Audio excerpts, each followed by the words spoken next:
The Estonian Solution, boys. Now, of course, there are many solutions to many problems. The Rhodesia solution was a great one, but now we are now going to learn from Estonia. And in case you don't know what I'm talking about, talking, of course, about Red Dead 2 players who have to walk 10,000 kilometers all the way to Europe because their country is better than Europe, which is why they're in Europe.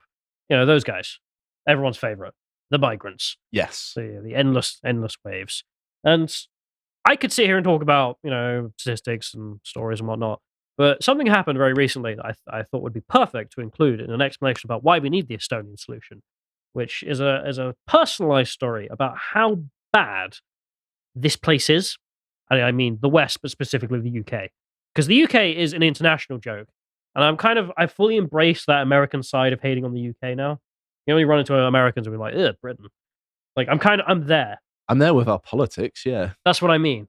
But, like, it's just cringe. Like, everything we do is cringe at that Oh, level. yeah, of course. And this is a good example. ISIS fanatic, who snuck into Britain illegally, is given UK citizenship, despite security service terror threat warning. I'm surprised he wasn't given a position in the shadow cabinet, to be honest. I'm not really sure how that...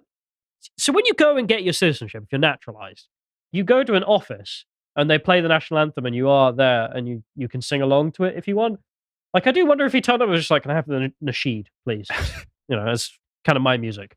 Like, I'm not really sure how that works. The ISIS flag, and after he was awarded citizenship, he took the person who gave it to him. Wait, what the like, all the headlines on the world, I mean, that is a good headline. And the story is obviously mental. And they go into big detail here, but I don't want to go into all of that because I just want to get the cliff notes, which is here, perfectly written.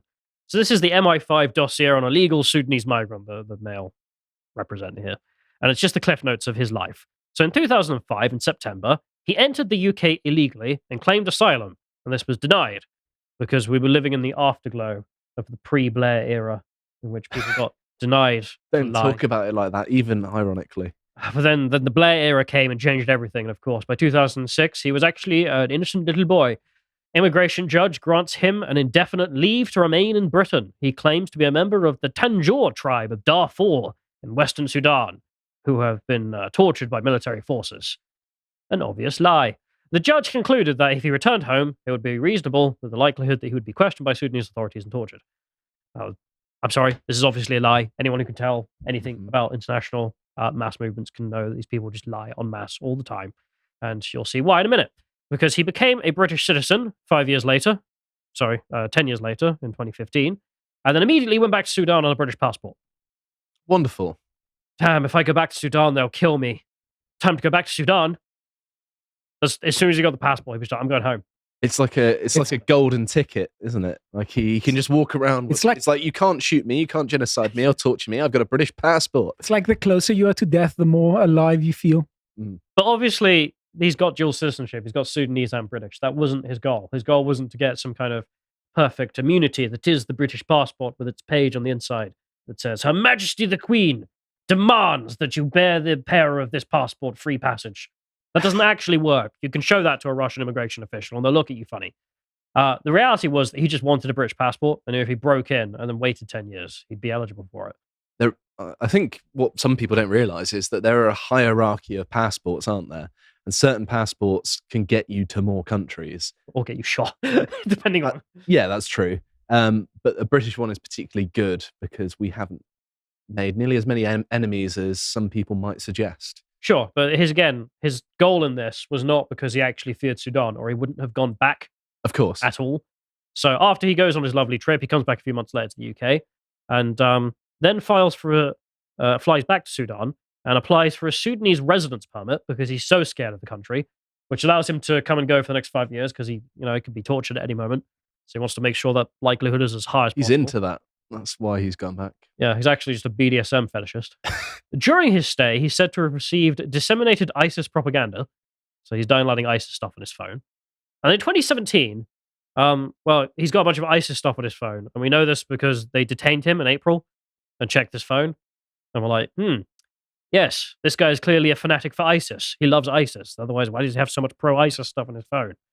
And at that point, any normal country would have denied his entry back to the UK, scrapped his citizenship, and said, go back to Sudan, you terrorist-loving scum.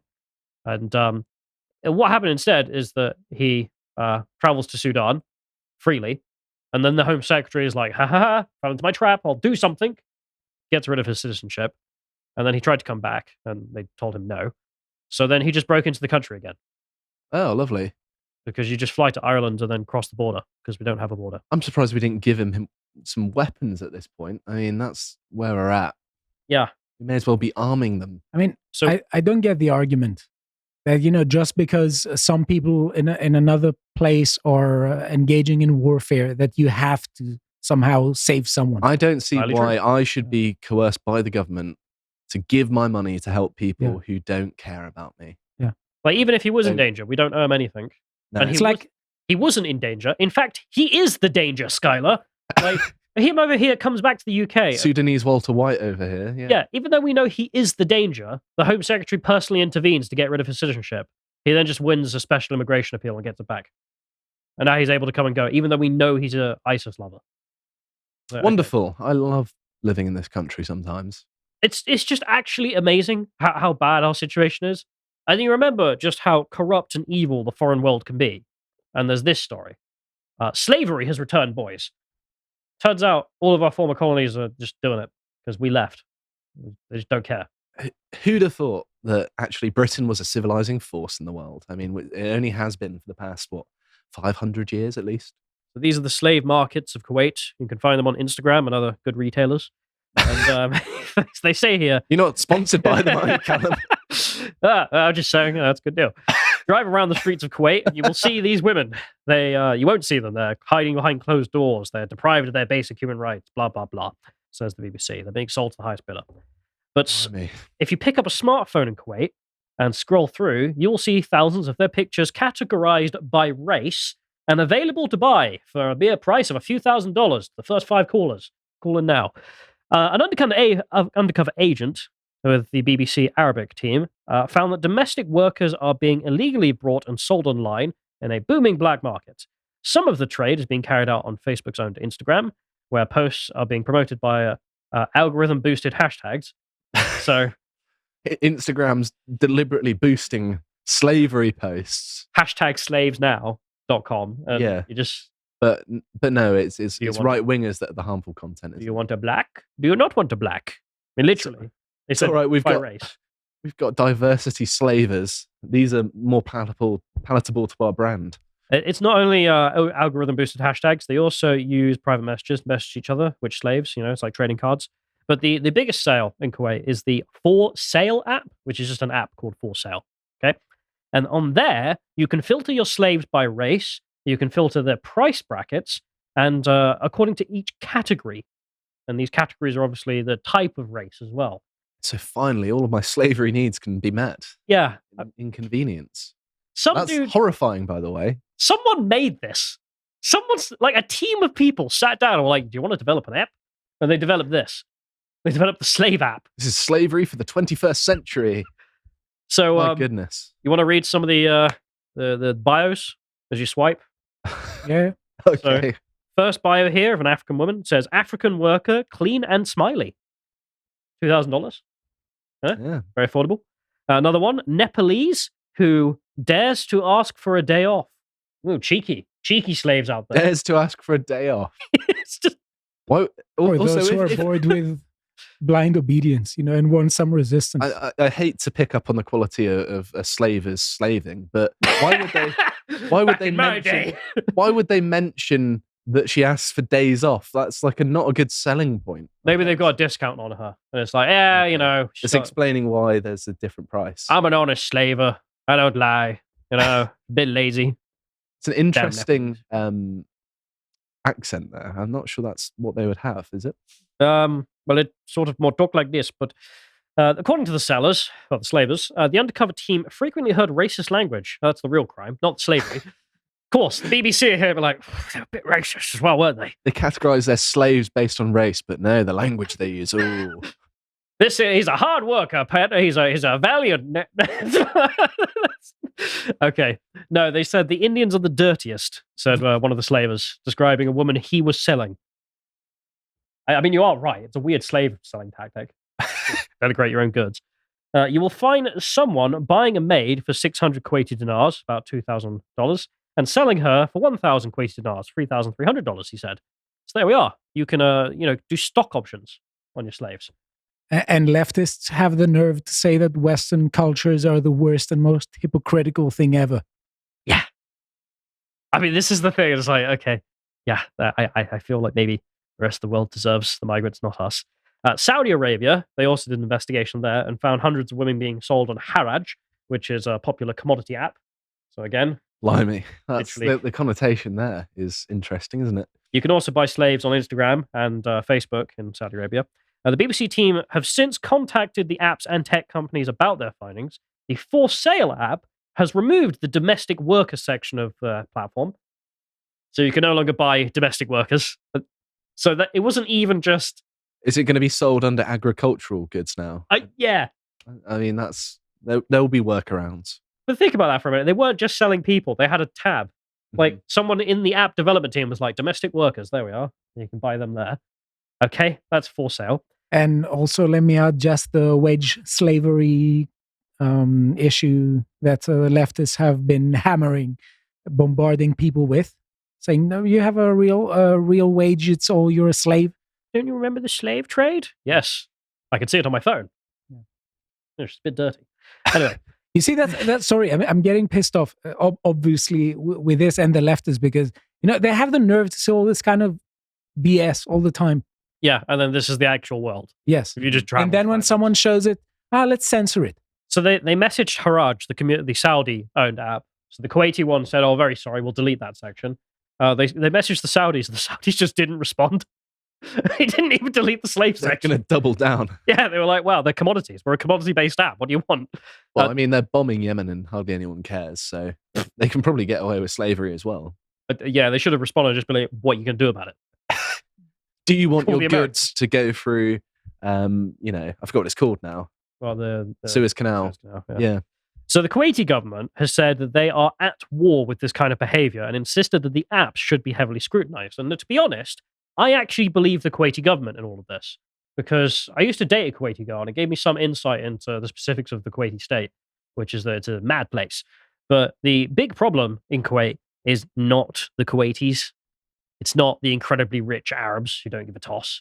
They've got their own problems, don't get me wrong. I used to hear stories about if the husband, the man of the house, thought the maid was cuter than one of his wives, all of a sudden the maids would jump out the window. For some reason, they just couldn't live. Oh, I heard about this, yeah, where the wife will throw the maid out the window out of jealousy. No? Suicide. Oh, right. Ruled suicide every time. What? Yeah, the police will just turn up and it just goes right. Suicide. So they've got their own problems, don't get me wrong. But the actual slavers, so the people doing proper slavery, well, if you look at the demographics of Kuwait, there's a pattern that emerges, which is that there's no bloody Kuwaitis, because why would there be? So if you scroll all the way down to, I think it goes down to ethnicity here at the bottom, 41% Kuwaiti. So that's just a bit higher than London, being English. And you've got Arab expats, and then Asians, South Asians, 35%.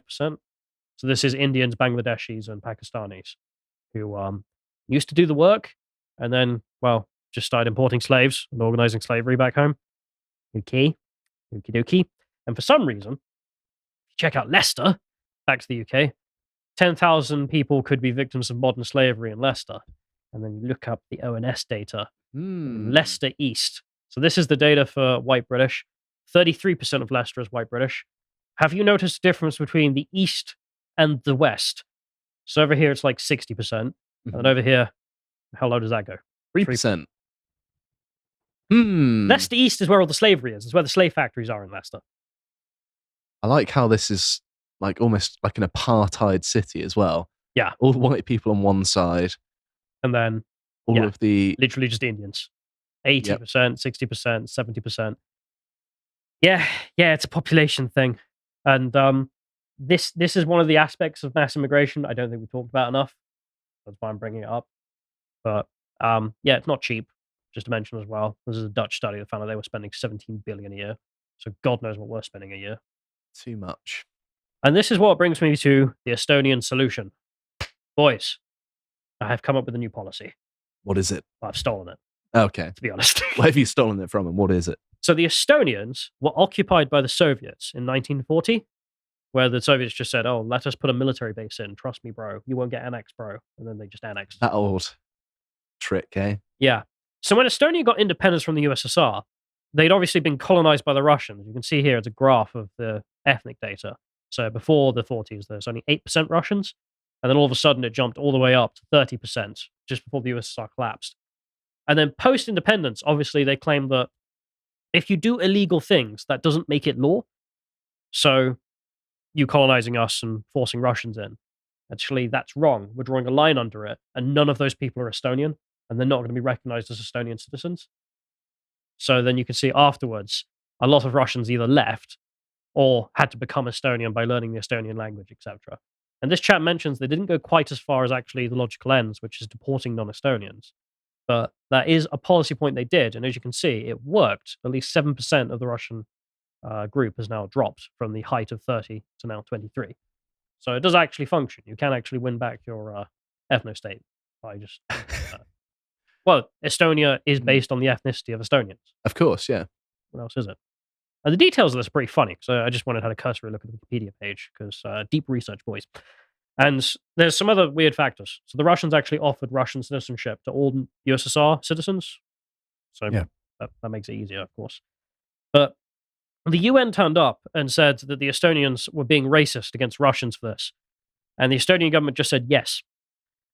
And that was the end of the conversation. I imagine the UN would take a very different line in this day and age, wouldn't it? But this, you're not being racist enough against Russians. But yeah, they would. But this is the reality of politics, international politics, which is you're the UN, you're the EU, I don't care. We run our country, and the UK can obviously do the similar situation. And I'm just going to say it. I think there's a case for an Estonian-type law that just picks 1997 as the year in which we draw a line. And just anyone who came afterwards, I don't know. I feel like what happened to us was illegal, not in the manifestos of any of the parties that did it.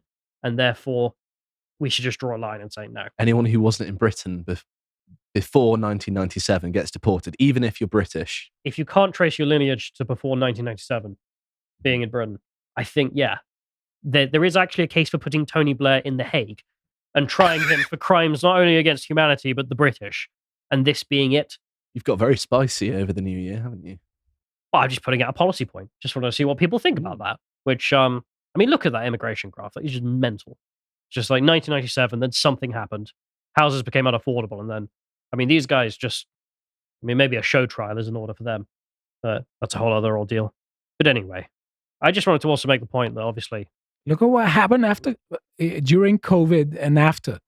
It's like saying people went home, didn't they? Yeah. Some people said, we weren't meeting the annual goals for it, so let's double down next year. Now, I'm not too hopeful that the people in charge will actually enact this law. I think it has to become outside of the Conservative Party, obviously, because you can see where the Conservative Party members actually live. This is Jacob Rees-Mogg. This is his homeland. For him, diversity means one Irishman and two Europeans. Still too many. Look at this. I just like anywhere else in the country, this is impossible. It's comically That's just where homogenous. That describes most of the places I visited growing up. When I left the West Country, it's like me leaving the Shire. Coming to Swindon was like going to Mordor. But it is just like that doesn't work. What do you mean? Because 98.6%, 0.4% makes 99, and 100.01%. So it's 0.1% rounded.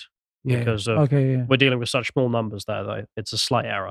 But as you can see, it's 0.0. It's like a tip. Yeah. Statistical tip. 0.0% Bangladeshi, 0.0% Chinese, 0.0% Indian, 0.0 Pakistani, etc., etc. This is where Jacob Rees-Mogg live. This is the really posh rich guy who thinks diversity is great. And then doesn't live near any of it. Diversity literally means an Irishman to him.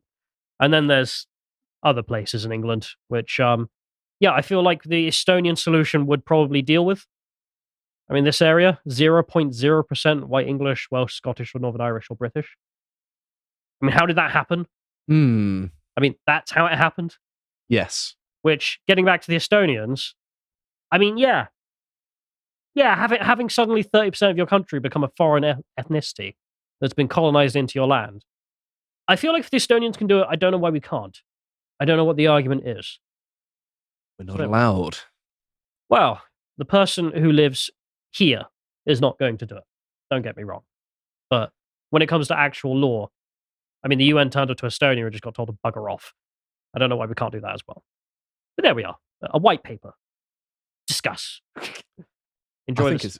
I think it's a good idea. If you appreciated that episode from the podcast The Lotus Eaters, you can go to lotuseaters.com to get access to all the premium content that's on the site, such as the Symposium series, this episode on Antigone. If you'd like to find out what else is being put out, you can follow on Twitter at lotuseaters_com on Twitter. Thank you and goodbye.